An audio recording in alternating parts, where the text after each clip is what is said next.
Hi everyone.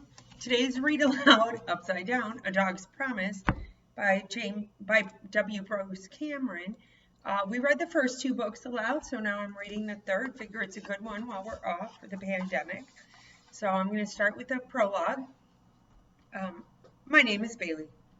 I have had many names and many lives, but Bailey is what I am called now. It is a good name. I am a good dog. I've lived in many places, and of all of those, the farm was the most wonderful. Well, until I arrived here. This place has no name, but there are golden shores to run along, and sticks and balls with flawless mouthfit, and toys that squeak, and everyone who has ever loved me is here. And they all still love me. There are also, of course, many, many dogs, because it wouldn't be a perfect place without them.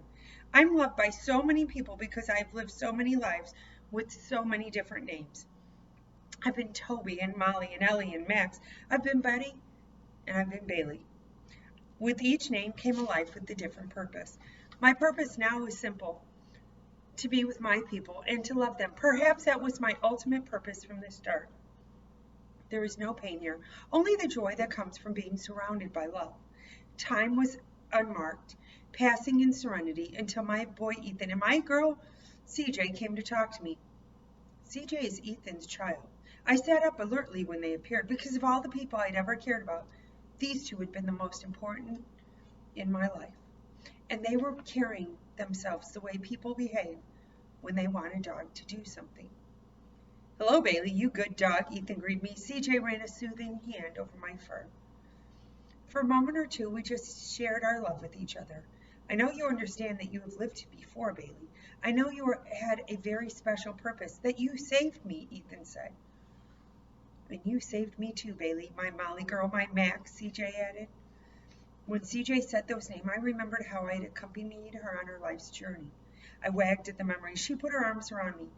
There's nothing like a dog's love, she murmured to Ethan. It's unconditional, Ethan agreed, patting my forehead. I closed my eyes with pleasure at being cuddled by the two people I loved the most. We have to ask you to do something now, Bailey, something so very important. Only you can do it, Ethan told me. But if you fail, it will be okay. We will love you, and you can come back here and be with us, CJ said. We won't fail. Not our Bailey, Ethan replied, grinning. He held my hand in his. Hands that once smelled like the farm, but now just smelled like Ethan. I gazed at him with a rapt focus, because when my boy speaks to me, I can feel his love pouring out like warmth. I need you to go back, Bailey, back to fulfill a promise. I wouldn't ask you if it weren't necessary. His tone was serious, but he wasn't mad at me. Humans can be happy, sad, loving, angry, and many other things, and usually I can tell by their voices how they feel.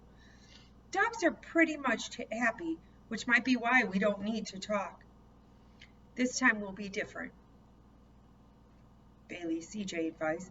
I looked to her, and she too was loving and kind. I sensed, though, an anxiety in her, a worry, and leaned into her so that she could hug me more tightly and feel better.